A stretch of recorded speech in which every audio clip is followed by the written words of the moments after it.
Baik, bismillahirrahmanirrahim. Assalamualaikum warahmatullahi wabarakatuh. Selamat pagi anak-anak. Semoga sehat selalu dan tetap semangat dalam belajar. Hari ini kita akan belajar IPA, materinya tentang listrik statis. Ya. Baik. Materi pembelajaran kita hari ini yaitu meliputi pertama tentang listrik statis. Jadi listrik statis ini merupakan kumpulan muatan listrik jumlah tertentu yang tetap atau statis, di mana terjadi ketidakseimbangan muatan listrik di dalam maupun permukaan benda. Lalu yang kedua adalah muatan listrik. Muatan listrik merupakan muatan yang memiliki muatan positif dan muatan negatif. Muatan listrik memiliki dua muatan, yaitu muatan listrik sejenis dan muatan listrik tidak sejenis. Lalu yang ketiga adalah medan listrik. Medan listrik merupakan efek yang ditimbulkan oleh adanya muatan listrik seperti elektron, ion, atau proton dalam ruangan yang ada di sekitarnya. Medan listrik memiliki satuan N per C, yang dibaca adalah Newton per Coulomb. Lalu selanjutnya hukum Coulomb. Besar gaya listrik antara dua muatan listrik yang terpisah pada jarak tertentu berbanding lurus dengan besar kedua muatan tersebut, dan berbanding terbalik dengan kuadrat jarak kedua muatan tersebut. Ya, ini materi yang akan kita pelajari hari ini. Baik, langsung saja kita langsung masuk ke materi pertama, yaitu tentang listrik statis. Konsep dasar listrik statis ya. Ada sebuah kejadian, yaitu potongan kertas kecil bisa berinteraksi dengan penggaris yang telah digosok-gosokkan. Dapat dijelaskan dengan konsep dasar listrik statis. Dulu kalau kalian pernah bersanda sama temennya atau mainan sama temen, mainan penggaris plastik ya, penggaris plastik, lalu kalian gosok-gosokkan ke rambut, terus kalian tempelkan ke potongan-potongan kertas. Nah, nanti potongan-potongan kertas tersebut akan terangkat oleh penggaris. Karena apa? Penggaris tersebut memuat muatan listrik yang dihasilkan dari gosokan penggaris ke rambut kalian. Lalu selanjutnya terdapat dua muatan listrik, yaitu muatan positif dan muatan negatif. Dikatakan bermuatan positif jika proton lebih banyak daripada jumlah elektron, dan begitu pun sebaliknya.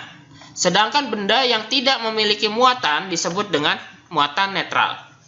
Benda yang bermuatan sejenis akan saling tolak-menolak saat didekatkan, dan juga sebaliknya.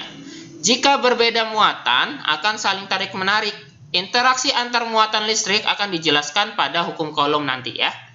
Nah, ini contohnya ya. Potongan kertas akan terangkat oleh penggaris yang sudah digosokkan kepada rambut atau bisa juga dengan kain wol.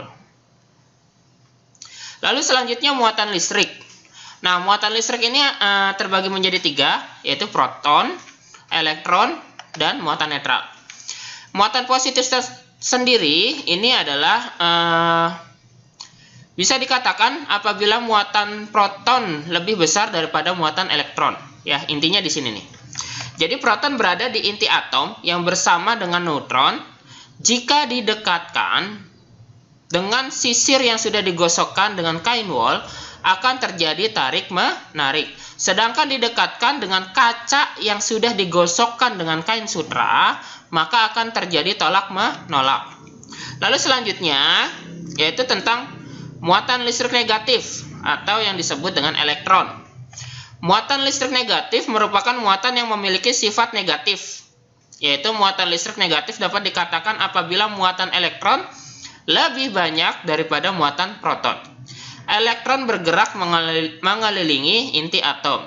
Jika didekatkan dengan kaca yang sudah digosokkan dengan kain sutra, maka akan terjadi tarik-menarik. Sedangkan didekatkan dengan mika yang sudah digosokkan dengan kain wol, maka akan terjadi tolak-menolak ya. Lalu selanjutnya adalah muatan netral. Ya, dia tidak positif dan tidak negatif. Muatan netral merupakan muatan dalam keadaan proton dan elektron sama. Muatan netral berada di inti atom dan berdekatan dengan proton ya. Selanjutnya adalah medan listrik. Untuk menggambarkan medan listrik digunakan garis-garis gaya listrik. yaitu garis lengkung yang dibayangkan sebagai lintasan yang ditempuh oleh muatan positif yang bergerak dalam medan listrik, dan garis gaya listrik tidak mungkin berpotongan karena garis gaya listrik merupakan garis khayal yang berawal dari benda bermuatan positif dan akan berakhir di benda yang bermuatan negatif. Nah, contohnya gambar berikut ini nih yang menggambarkan garis-garis gaya listrik di sekitar benda bermuatan listrik. Nah, di sini kalau tandanya plus, muatan positif yaitu yang disebut dengan proton. Lalu yang ditandanya min ini adalah muatan negatif yang disebut dengan elektron, ya. Lalu ini adalah gambar ketika proton dengan proton didekatkan, maka akan saling tolak menolak, ya. Tanda plus didekatkan dengan tanda plus, ya. Dan juga sebaliknya, ketika proton dipertemukan dengan elektron, ya, maka akan saling tarik menarik, ya, seperti itu. Nah, rumusnya, kuat medan listrik yang berada di suatu titik dalam medan listrik didefinisikan sebagai gaya persatuan muatan listrik di titik tersebut. Kuat medan listrik dinyatakan dengan lambang E. Kuat medan listrik ini karena dipengaruhi oleh besarnya muatan sumber dan jarak benda, atau yang disebut dengan muatan uji. Lalu kuat medan listrik dirumuskan sebagai besarnya gaya Coulomb untuk setiap satuan muatan. Secara matematis, rumus medan listrik yaitu E sama dengan K dikali Q dibagi R pangkat 2. Keterangannya adalah E ini adalah kuat medan listrik, satuannya N per C, Newton per Coulomb.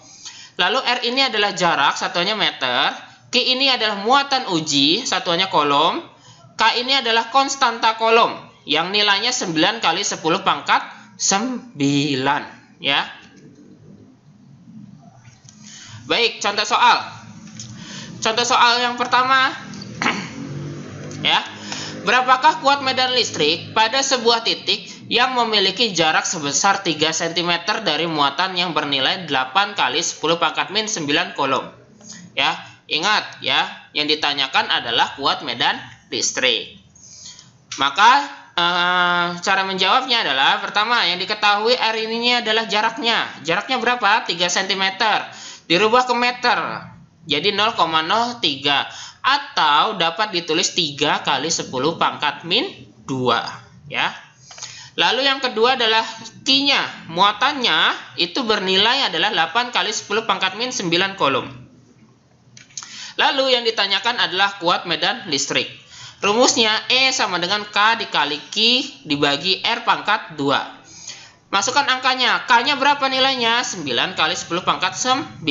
Dari mana? Ingat tadi yang dirumus ya. Konstanta ketetapan. Lalu di sini Q-nya berapa? Q-nya adalah 8 kali 10 pangkat min 9, ya. Dibagi jaraknya 3 kali 10 pangkat min 2, ya. Dikuadratkan pangkat 2 lagi, ya. Pangkat 2. Di sini maka nah, di sini tetap nih. Nah, kita rubah dulu yang di bawahnya. 3 pangkat 2 jadinya 9, ya. 10 pangkat min 2 dipangkatkan 2 lagi, maka sama dengan dikalikan, ya. Maka jadinya 10 pangkat min 4. Jadi di sini 10 pangkat 9 dikali 10 pangkat min 9, berarti dikurangi 9 dikurangi 9 habis 0, ya kan? Jadi tinggal 9. 9 tinggal dikalikan 8. 9 kali 8, 72. Dibagi 9 kali 10 pangkat min 4. 72 bagi 9, hasilnya adalah 8. 10 pangkat min 4 naik ke atas, ya. Jadi 10 pangkat 4. Jadi hasilnya adalah 8 kali 10 pangkat 4 Newton per Coulomb, ya. Nah, selanjutnya kita masuk ke materi hukum Coulomb.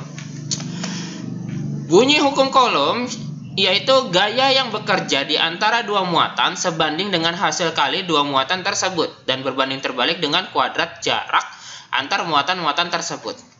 Pengertian hukum Coulomb sendiri yaitu hukum Coulomb ini berbicara tentang bagaimana gaya dapat bisa muncul di antara dua partikel yang bermuatan seiring dengan peningkatan jarak, medan, dan juga gaya listrik yang akan mengecil. Gaya antara partikel dapat bermuatan positif ataupun negatif. Semuanya tergantung dari kedua partikel tersebut yang saling tarik-menarik ataupun tolak-menolak. Maka rumus hukum Coulomb di sini adalah F sama dengan K dikali Q1 dikali Q2 dibagi R pangkat 2. Keterangannya F ini adalah gaya listrik, satuannya Coulomb. K itu adalah tetapan ya, konstanta ketetapan. Nilainya tadi ya seperti yang sama yang kita ketahui 9 kali 10 pangkat 9.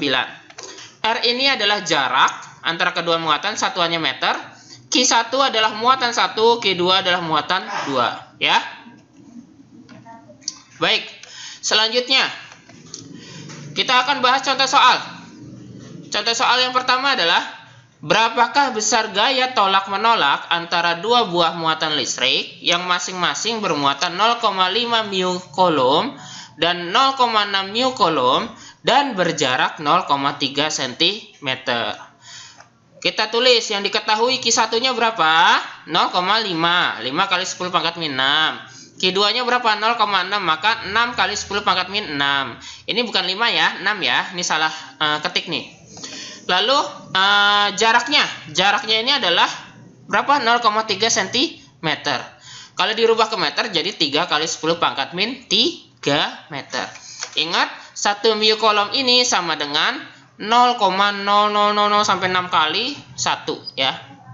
Coulomb atau bisa ditulis 1 kali 10 pangkat min 6 Coulomb ya. Jadi kalau di sini ada 5, berarti 5 kali 10 pangkat min 6. Kalau di sini ada 6, berarti 6 kali 10 pangkat min 6 gitu ya. Baik, selanjutnya yang ditanyakan adalah besar gaya tolak menolak F-nya. Maka penyelesaiannya adalah F sama dengan K Q1 Q2 per R pangkat 2. Ini rumusnya. Kita masukkan angkanya. K-nya adalah 9 kali 10 pangkat 9. Lalu Q1-nya adalah 0,5 ya. Q2-nya adalah 0,6. Dikalikan 10 pangkat min 12. Kenapa di pangkatnya min 12? Dari mana asalnya? Dari min 6 ditambah min 6. Jadi hasilnya adalah min 12 ya. Lalu 3 kali 10 pangkat min 3 pangkat 2. Maka akan menjadi 9 kali 10 pangkat 9. 0,5 dikali 0,6 maka hasilnya 0,3. Dikali 10 pangkat min 12. Lalu yang bawah 3 pangkat 2 maka hasilnya 9. 10 pangkat min 3 dipangkatkan 2 lagi berarti 3 kali 2. Jadi hasilnya adalah 9 kali 10 pangkat min 6 ya. Nah, selanjutnya di sini kan 0,3 ya.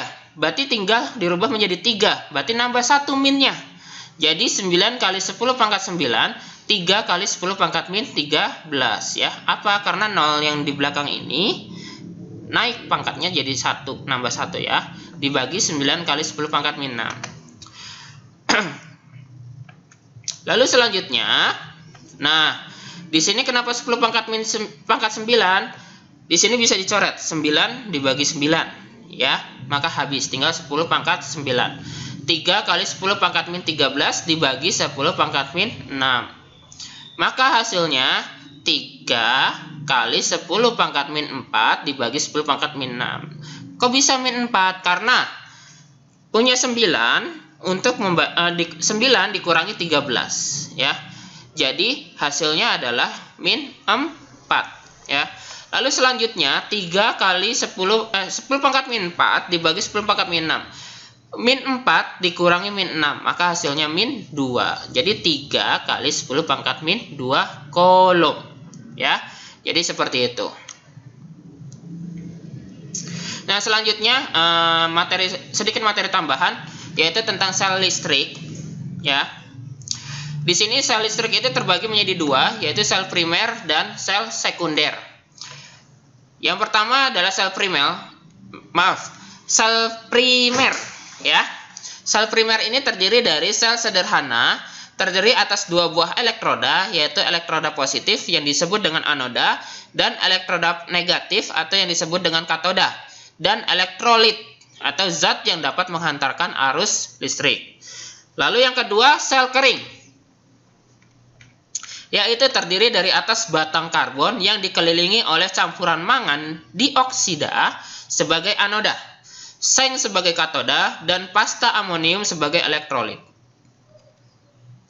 Lalu yang ketiga adalah sel alkalin, terdiri atas serbuk seng anoda, pelat mangan dioksida sebagai katoda, dan pasta kalium hidroksida sebagai elektrolit.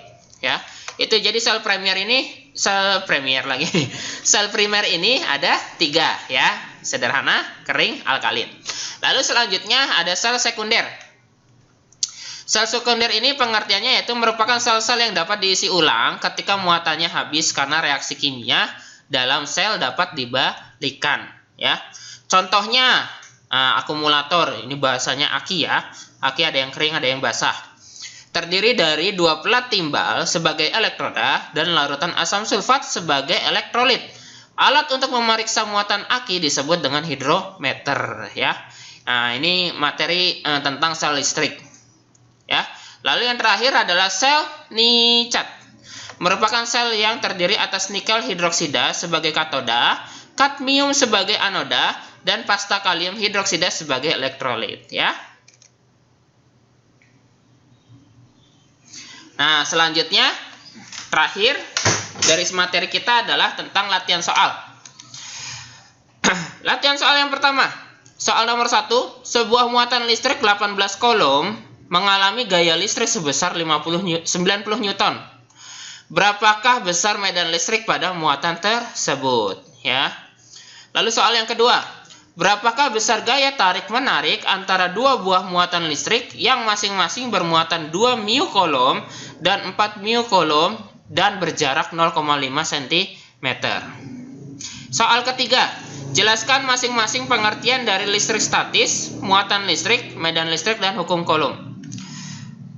Dan soal yang nomor 4 adalah tentukanlah besar gaya listrik yang terjadi antara 2 muatan masing-masing sebesar 4 kolom dan 8 kolom yang berjarak 5 meter. Ya, silahkan kerjakan latihan soal ini di kertas folio untuk latihan soal kalian.